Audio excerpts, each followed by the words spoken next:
વાંદરામાંથી માણસ થતા કરોડો વર્ષ થયા, પણ ઘણી વાર જોઈએ કે માણસને પાછું થતા 5 મિનિટ લાગે છે. અને આખી તમે જો માણસ કાચું ખાતો પહેલા આટલો, ધીમે ધીમે ઉત્ક્રાંતિ થઈ, શેકીને ખાતો થયો, બાફીને ખાતો થયો, તળીને ખાતો થયો, બેક કરીને ખાતો થયો, કેટલું જાત જાતનું બનાવતો. હવે પાછા ડોક્ટર પાસે જાઓ તો એમ કે કાચું ખાઓ. આટલા કરોડો વર્ષ પાણીમાં ગયા નથી. પેલા ચાલીને બધે જતો, પછી ટાયર ગોત્યું ને પછી સાયકલ બનાવીને, ગાડું બનાવ્યું ને, સ્કૂટર બનાવ્યું ને, કાર બનાવ્યું ને, વિમાન બનાવ્યું. ડોક્ટર પાસે ચાલો થોડું, હવે ચાલતા જ તા. હા ચાલતા જ તા ને આપણે બધા, છતાંય પાછું બધું ફરીને આવે છે. એ જ પાછું ફરીને આવે છે માણસ પાસે. આ જ કુદરત છે. માણસને કુદરત વગર ચાલવાનું નથી. બહુ ભૌતિક થવા કરતા નેચરલ કુદરતી થશો ને તો વધારે સ્વસ્થતા પ્રાપ્ત કરી શકીએ છીએ. કારણ આપણે જેને ઉપયોગ માનીએ છીએ ને, પણ આપણે ઉપયોગની હદ વટાવી એને આધીન થતા જઈએ છીએ, ધીરે ધીરે પરાધીન થતા જઈએ છીએ. અને એ ખરાબ છે. કોઈ વસ્તુને, સારી વસ્તુનો, એડવાન્સ વસ્તુનો ઉપયોગ કરવો થોડી. મોબાઈલ કોઈ ખરાબ થોડી છે, પણ મોબાઈલ ઘરે ભૂલી ગયા ને કાર લઈને નીકળી ગયા અને જો એવો વિચાર આવે એક્સિડન્ટ થશે તો કોને કહીશ, આ ખરાબ છે. ન તો ત્યારે જતા જ હતા, પણ હવે એના વગર ભય લાગવા માંડે તો આ ઉપયોગિતા નથી, એની પરાધીનતા છે. એ વાપરવા માટે છે, એના વગર પણ ચાલી શકે છે. પણ એમ થાય કે આના વગર તો જીવાય જ નહીં. જ્યારે આમ પરાધીનતા આવી જાય ને તો એ ખરાબ છે. તો સચ્ચિદાનંદ રૂપાય વિશ્વોત્પત્યાદિ હેતવે, વિશ્વની ઉત્પત્તિ સ્થિતિ ને લય પરમાત્મા કરે તો માણસ પણ ઉત્પન્ન કરે, માણસ પણ પાલન કરે, માણસ પણ લય કરે, ગુમાવી બેસે. ફરક એટલો, માણસ સર્જન કરે ને તો એને એમાં મોહ થઈ જાય, માણસ પાલન કરે ને તો એમાં એને અહંકાર થાય, માણસ કોઈ ગુમાવી દે ને તો એને ખેદ થાય. પણ ભગવાનને તો સર્જનમાં, પાલનમાં અને લયમાં આનંદ જ રહે છે. જો કોઈ વસ્તુ બનાવો, એક પેઇન્ટિંગ પણ બનાવીએ ને તો એ નીચે સાઇન કરીએ. ભગવાને આખી દુનિયા બનાવી તોય ક્યાંય સાઇન કરી નથી. ભગવાનને દેખાવાની આદત જ નહીં. ઘણા લોકોને ભગવાન હોય તો દેખાય નહીં. અરે થોડું કરીને જે આગળ આગળ દેખાય માણસ, અને બધું જ કરી ક્યાંય ન દેખાય, એ જ તો ભગવાન છે. એને દેખાવાની આદત જ નથી. સર્જનમાં મોહમાં પાલન કરે ને, કોઈનું ગોઠવી, આપણે આને ગોઠવી દીધો, આખા ગામને કહી દી, આપણે આને સે બિચારો ફરતો હતો ને આપણે સે, પણ તને કોણે કર્યો એ તો યાદ કર. આપણને પણ કોઈ સાથ આપનારું હતું જ, પણ એક મનમાં પાલન સમય અહંકાર આવે છે કે હું ચલાવું છું, હું કરું છું. એક વસ્તુ યાદ રાખો, દુનિયામાં ભગવાને કોઈને પણ એટલા મહત્વના બનાવ્યા નથી કે જેના જવાથી ભગવાનના કામ રોકાય. કોઈ એટલું મહત્વનું નથી. કેટલા મોટા નેતાઓ આવ્યા, રાજાઓ આવ્યા, મહાપુરુષો આવ્યા, મહાત્માઓ આવ્યા, સોશિયલ વર્કર. હવે આ નહીં રહે તો શું થશે, આ જતો રહેશે તો શું થશે, આ નહીં હોય તો શું થશે. બધાએ ગયા, છતાં એ બધું જ ચાલે છે. આ તો આંગળીમાં પાણી નાખવા જેવું છે. આંગળ પાત્ર ભરેલું ને પાણીનું પાત્ર હોય, પાણી ભરેલું પાત્ર આંગળી નાખો, તમને એમ થાય જો ખાડો પડી ગઈ, હમણાં આંગળી કાઢીશ ને તો ખાડો પડી જશે. પણ આંગળી કાઢો અને ક્યાં ખાડો ભરાઈ જાય ખબર ન પડે. આ દુનિયામાં પણ એવું છે. એમ હું નહીં રહું ત્યારે ખબર પડશે ઘર કેમ ચાલે છે. અરે એના ગયા પછી વધારે સારું ચાલતું હોય, કારણ કે આજ નડતો હોય ઘરમાં. એવું થાય ઘણી વાર. જયારે માણસને એવું લાગતું કે મારે કારણે, ઘણી વાર એ જ નડતર રૂપ હોય છે અજાણતામાં. એટલે કોઈ પણ સંસ્થાઓ, કોઈ પણ કંપનીઓ, કોઈ પણ પરિવાર, કોઈ પણ કુટુંબ, કોઈ પણ ગવર્મેન્ટ, કોઈનાથી અટકવાનું નથી. જે ચલાવનારો ઈશ્વર, જે ચલાવવા માંગે છે કરનારો એ જ હોય. ચાલવાનું જ છે. નવા નવા લોકો આવતા જાય, નવી નવી દિશાઓ મળતી જાય, નવા નવા પરિવર્તનો આવતા જાય. ચલાવનારો ઈશ્વર છે. તો એટલે જ સર્જન, પાલન અને લય. કોઈ વસ્તુ ગુમાવી દે માણસ તો એને દુઃખ થાય, બહુ નેચરલ છે. પણ ભગવાનને ત્રણેય અવસ્થામાં આનંદ. જેમ તમે નાનકડા બાળકને દરિયા કિનારે રમતો જોયો છે, તો ઘર બનાવતો હોય ને માટીથી, ત્યારે પણ આનંદ હોય, બની જાય. પછી છીપલાઓથી રમતો હોય ને, ત્યારે પણ આનંદ હોય. અને માં બેટા ચલ ઘરે જવાનું, ત્યારે કૂદકો મારીને ઘર તોડે ને, ત્યારે પણ આનંદમાં જ હોય છે. એને તો ત્રણેય અવસ્થામાં આનંદ હોય છે. ભગવાનની દરેક કાર્યમાં એના આનંદની તો આ ત્રણેય કાર્ય કરનારો. અચ્છા, પણ બહુ મોટા કામ કરતા હોય ને, સ્વભાવના બહુ આકરા હોય, તો આ સ્વભાવનો કેવો છે? તો કે આના જેવો સ્વભાવ તો કોઈનો નથી. આનો સ્વભાવ કેવો છે સમજાવતા વ્યાસજી કહે, સચ્ચિદાનંદ રૂપા વિશ્વોત્પત્યાદિ હેતવે તાપત્રય વિનાશાય શ્રી કૃષ્ણાય વયમ નમઃ. તાપત્રય વિનાશાય, ત્રિવિધ તાપોને હરનારો પરમાત્મા છે. આ એવો કૃપાળુ, આ એવો દયાળુ પરમાત્મા છે, જે બધું જ જોઈ શકે છે, પણ પોતાના ભક્તની આંખમાં આંસુ નથી જોઈ શકતો. ત્રિવિધ તાપોને હરનારો, ભૌતિક, આધ્યાત્મિક, આધિદૈવિક, ત્રણેય પ્રકારના તાપ કહ્યા ને શાસ્ત્રોમાં. સમજાવી વાત કરું તો આધિ, વ્યાધિ ને આપણે બધાએ ઓઢેલી. ઓહો, તમને તો આવડે છે બધું, કારણ કે આપણે જોડી છે. એમ તો ભૌતિક દુઃખ, ઇન્દ્રિયોના દુઃખ, કુદરતના દુઃખ અને અલૌકિક દુઃખો, ત્રણેય પ્રકારના દુઃખો કયા છે. એટલે મહાપ્રભુજીનો એક ગ્રંથ છે વિવેક ધૈર્યાશ્રય, અને એમાં મહાપ્રભુજી આજ્ઞા કરે છે, ત્રિદુઃખ સહનમ ધૈર્યમ મામૃતે સર્વત સદા તક્રવત દેહવત ભાવ્યમ જડવત ગોપ ભાર્યાવત. વૈષ્ણવે ત્રણેય પ્રકારના દુઃખો સહન કરવા. એક છે દુઃખથી લડવું, એક છે દુઃખથી ભાગવું, અને એક છે દુઃખને સ્વીકારવું. જે દિવસે દુઃખને સ્વીકારવાની વૃત્તિ મનમાં આવશે ને, એ જ ક્ષણે દુઃખ તમને. એટલે પેલા એમ કે ને કે દુઃખ, ભગવાનને જઈને એમ ના કહો કે બહુ મોટું દુઃખ છે, દુઃખને જઈને કહો મારો ભગવાન બહુ મોટો છે, એની આગળ તું નહીં ટકી શકે. જે ઈશ્વર પાસે હું રોજ જાઉં છું ને, એ બહુ મોટો છે, એની આગળ તો બહુ નાનો છું. ત્રણેય પ્રકારના દુઃખોને દૂર કરનારો પરમાત્મા છે. અને એટલા માટે માણસ પાસે દુઃખ લઈને જશો ને, તો તમારું દુઃખ સાંભળીને શું કહેશે? ઓ, તમારું દુઃખ સાંભળીને મને બહુ દુઃખ થયું, એટલે દુનિયામાં એક દુઃખી વધ્યો, તમે તો વધારીને આયા એક દુઃખ. ભગવાન સિવાય તમારા સુખ દુઃખનો ભાગીદાર બીજો કોઈ બની શકે એમ નથી. અને એટલા માટે વ્યાસજી કહે, તું પહોંચી જા ભગવાન પાસે. શ્રી કૃષ્ણાય વયમ નુમઃ.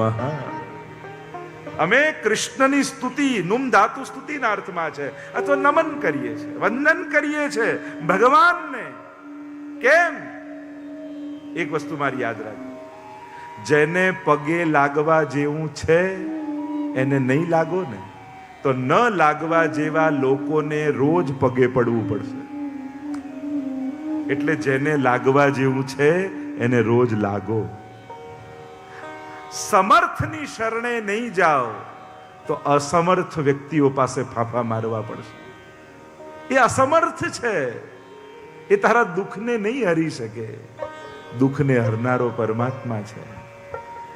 પ્રભુ સર્વ સમર્થો હિ તતો નિશ્ચિત તતામ રજેત. મહાપ્રભુજીના શબ્દો. સર્વ સમર્થ એવા ઠાકોરજીના શરણે પહોંચી જા, તારા બધા દુઃખોને હરી લેશે. કૃષ્ણાય વયમ નુમઃ. એટલે જ કહ્યું ને, એની પાસે ગરુડાસન છે, તમે ક્યાં આસન આપવાના? એની પાસે લક્ષ્મી છે, તમે કયું ધન આપવાના? એની પાસે કૌસ્તુભ મણિ છે, તમે કયા શિંગાર આપવાના? વસ્તુથી રાજી થાય એવો નથી. એટલે માટે બે હાથ અને ત્રીજું મસ્તક નમાવી દો. હે કૃષ્ણ, હું આજથી તારો થયો છું. એક વસ્તુ મારી યાદ રાખજો, ભગવાનને લાયક થવું બહુ અઘરું છે. ભગવાનને લાયક થવાનો પ્રયાસ કરો, તો ભગવાનને લાયક કેવો ભક્ત હોય? 12મું અધ્યાય લઈ લો ગીતાજીનો. યો ભક્ત સમે પ્રિય, યો ભક્ત સમે યસ્માન નો દ્વિજતે લોકો લોકાન નો દ્વિજતે ચય હર્ષા મર્ષ ભયો દ્વય ગઈ મુક્તો યશ ચમે પ્રિય અનપેક્ષ સુચિર દક્ષી ઉદાસીનો ગતવ્યથ સર્વારંભ પરિત્યાગી યો મદ ભક્ત સમે પ્રિય. આવો ભક્ત મને ગમે, આવો ભક્ત મને પ્રિય છે, આવો ભક્ત મને, લાંબુ લિસ્ટ ભગવાને આપ્યું. હવે આપણને એમ થાય કે આપણે ભગવાનને લાયક થઈએ એટલે આખું એક ચાર્ટ બનાવ્યો કે ભગવાનને કેવો ગમે. અનપેક્ષ, જેને કોઈ અપેક્ષા ન, ચોકડી. ઉદાસીનો, કોઈ લાલસા નહીં, ચોકડી. એમ બધામાં ચોકડી ચોકડી ચોકડી ચોકડી. એમ થાય આમાં તો એકે ગુણમાં મેળ પડે એવો નથી.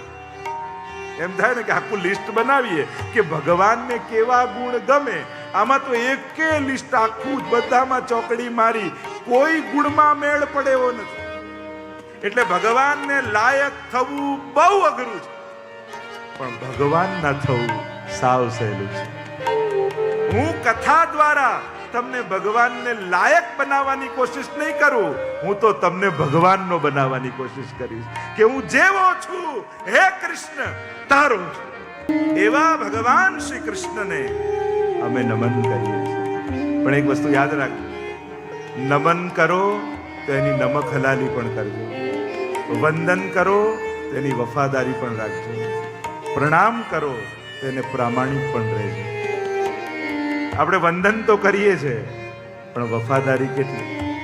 પ્રણામ તો કરીએ છીએ, પ્રામાણિકતા કેટલી? હું તારો છું એ વચનને નિભાવતા નિભાવતા ભક્તોના આખા જીવન જતા રહે છે. કેવી કેવી પરીક્ષાઓ થાય, પણ હું ભગવાનનો છું એ વચનને ભક્તોએ નિભાવ્યો છે. અને આ વચન જ્યારે જીવનનો મંત્ર બની જાય ને, ત્યારે જીવન બહુ સહેલું થઈ જાય છે. કારણ કે દુનિયાના બનતા બનતા માણસ થાકી જાય છે. છતાંય જેને પોતાના ખોળે રમાડ્યો હોય ને, એ મોટો થઈને કહી દે કે તમે તમારું કરો, મને મારું કરવા દો. એ આપણા થઈ શકતા નથી. એક ઠાકોરજી એવો છે, છેલ્લી શ્વાસ સુધી તક આપે છે. ચલ બાળપણમાં ભક્તિ કર તો કે બાળપણ તો રમવા માંગે, ચલ યુવાનીમાં એ તો કમાવા માંગે, ચલ હવે ભક્તિ હશે ઘરના લોકોને સાચવવા છે, માણસ બહાનું કાઢ્યા કરે, ટાળ્યા કરે. પથારીમાં છેલ્લી શ્વાસ લેતો હોય ને ત્યારે ભગવાન કે ચલ છેલ્લી ઘડીએ મારું નામ બોલી લે, હું પહેલો આવીને તારી જોડે ઊભો રહી જઈશ. આ જ પ્રભુની પ્રભુતા છે. લૌકિક પ્રસંગમાં બધાને બોલાયા ને છેલ્લી રાતે યાદ આવ્યું, અરે આ તો રહી ગયો કહેવાનું, અને દોડતા એની પાસે જાઓ, કાલે પ્રસંગ જો આવવાનું છે.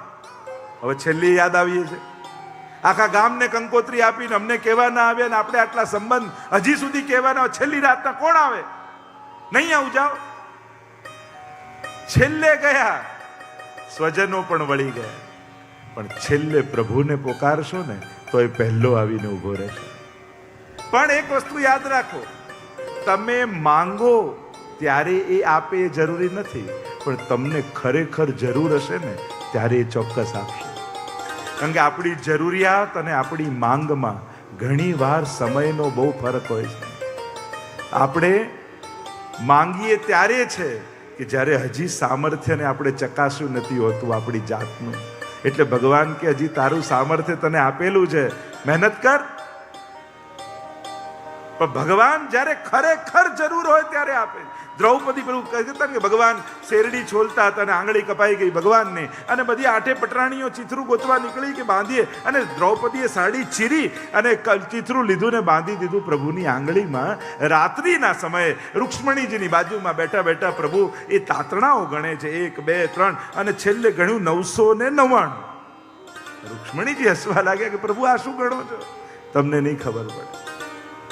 હવે બીજા દિવસે દ્રૌપદીને બોલાવી 999 સાડી ગિફ્ટ આપી હોત તો ઇતિહાસના પાનામાં લખાઈ હોત. પણ જ્યારે દ્યુત ક્રીડામાં પાંડવો દ્રૌપદીને હારી ચૂક્યા છે. મોટા મોટા વડીલોના ચરણોમાં દ્રૌપદી પડે છે. મારી લાજ બચાવો, આ મારા દુઃશાસન વસ્ત્રોને ખેંચી રહ્યો છે. અને કહેવાતા ઘરના વડીલો મસ્તક નમાવીને બેસી ગયા. અને એ સમયે મારો દ્વારિકાનો નાથ દ્વારિકાથી દોડતો આવીને 999 ચીર ભરે, ત્યારે ઇતિહાસના પાનાઓમાં લખાતું હોય. એટલે જ્યારે ભક્તનું અસમર્થતા થઈ જાય અને એને પોતાનું સામર્થ્ય બધું જ અજમાવી લે અને છતાંય ન પામી શકે ને, ત્યારે ભગવાન પોતાના સામર્થ્યથી તમને આપતો હોય છે. એટલે તમે માંગો ત્યારે નહીં, તમને ખરેખર જરૂર હોય ત્યારે ઈશ્વર આપે છે. એટલે જો તમારી ઈચ્છા પૂરી નથી કરી તો માનજો, ભગવાનને હજી તમારા સામર્થ્ય ઉપર વિશ્વાસ છે કે હજી તું દોડે એમ છે, હજી તને એવી બુદ્ધિ આપી છે કે રસ્તો કાઢે એમ છે, હજી તને એવી તાકાત આપી છે કે તું કાંઈ ને કાંઈ બળ વાપરે એમ છે. અને જ્યાં સુધી ભગવાનને તમારા સામર્થ્ય પર વિશ્વાસ હશે ત્યાં સુધી ભગવાન તમારી પાછળ ઊભો રહેશે. અને જ્યારે એમ લાગે આણે 100% વાપરી દીધું છતાંય હજી નથી થયું, એક ક્ષણે તમારી આગળ આવી તમારા સઘળા કાર્યો પાર પાડી દેશે. એવા પરમાત્મા, એને નમન કરીએ છે એમ કહ્યું. બીજા શ્લોકમાં શુકદેવજીને વંદન કર્યા. વ્યાસજી પિતા છે, પુત્રને નમન કરે છે. આ ભક્તિ માર્ગની વિશેષતા. અને શુકદેવજીને વંદન કરતા વ્યાસજી બોલ્યા, યમ પ્રવ્રજંતમ અનુપેતમપેત કૃત્યમ દ્વૈપાયનો વિરહ કાતર આજુહાવ પુત્રેતિ તન્મયતયા તર્વોભિનેદું તમ સર્વભૂતહૃદયં મુનિમાનતોસ્મિ યમ પ્રવ્રજંતમ. ભાગ્યા સુખદેવજી ઘર છોડીને. ક્યાંથી ઘર છોડીને ભાગ્યા? કેમ ભાગ્યા? એવી કથા કહેવામાં.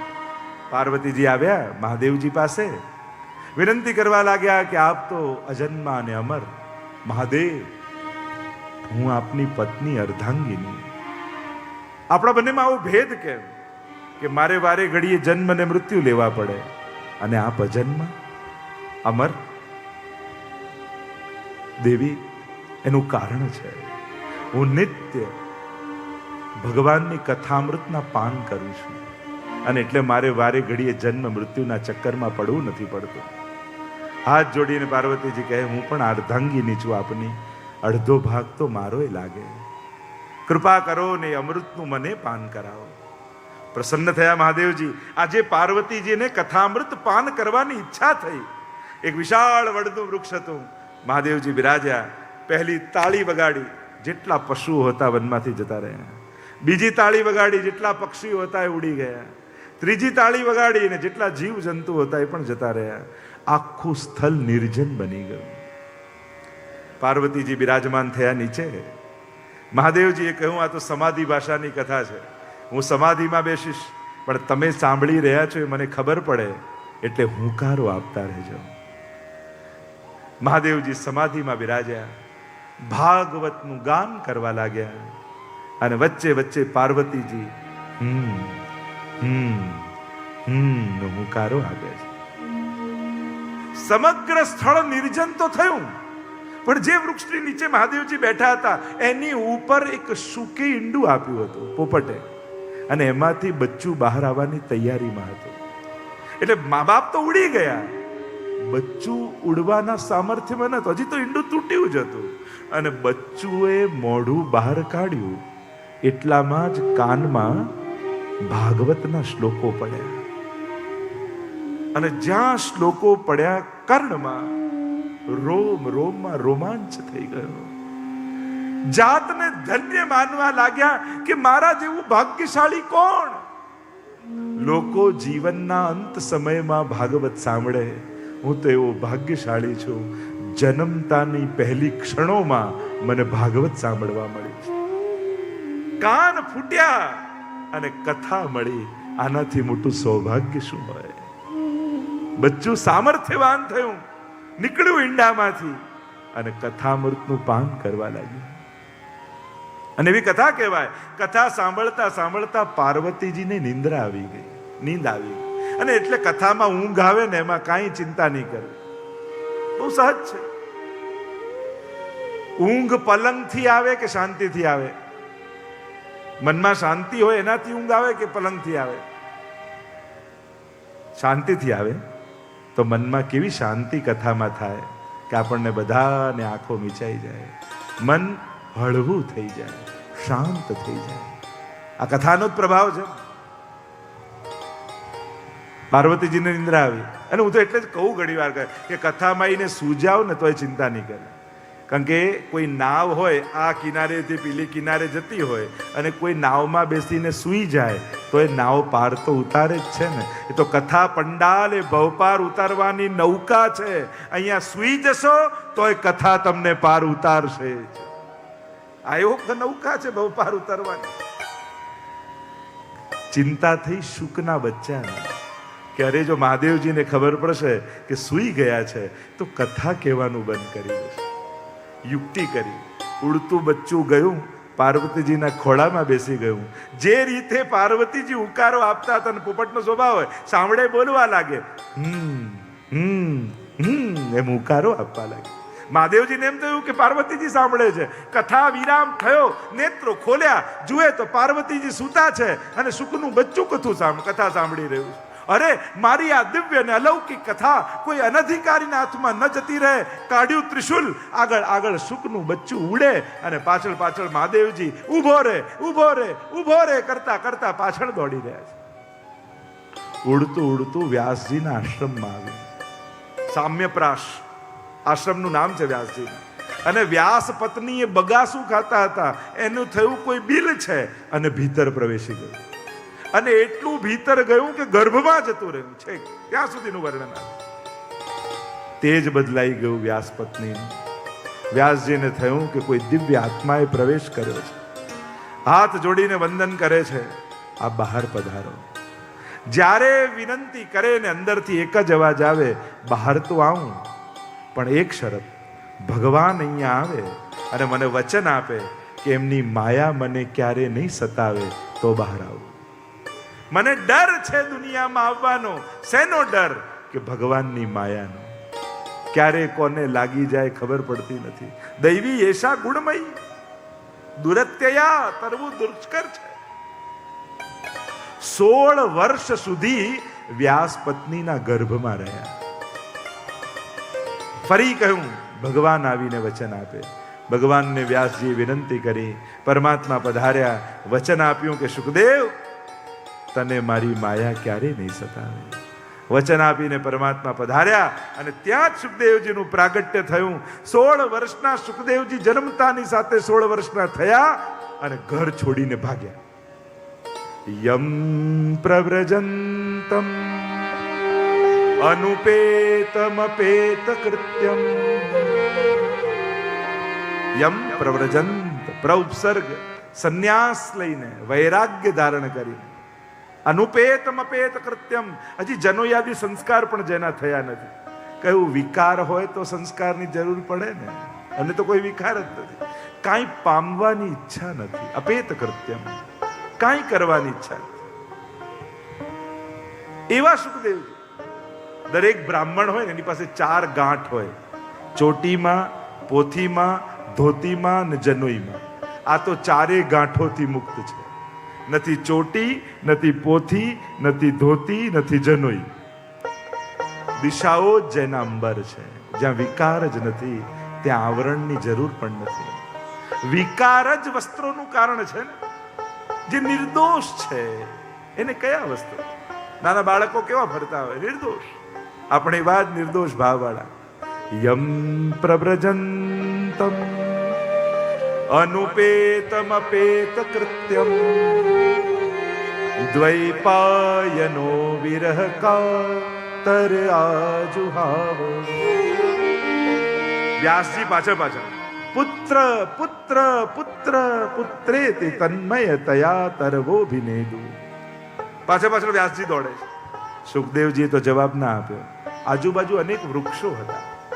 એ હલી હલીને માનો જવાબ આપે છે કે વ્યાસજી અમારી સામે જુઓ, તાડ તડકો વરસાદ બધું જ સહન કરીએ, પણ અમારા ઉપર ફળ લાગે ને એ અમે ના ખાઈએ, એ તો સંસારને આપી દઈએ. वैसे ही व्यास जी आपकी तपश्चर्या का फल सुखदेव जी है, उसके लिए इसको भी समाज के लिए समर्पित कर दीजिए. અને એવા નિર્વિકારી સુખદેવજી, सर्वभूत हृदयम मुनिमानतोस्मि. ऐसे कहा जाती है कथा कि सुखदेव जी जब जा रहे थे तो अप्सराएं स्नान कर रही थी. सुखदेव जी गए तो कुछ फर्क नहीं लगा, अप्सराओं को कोई भय नहीं लगा, शर्म नहीं लगी.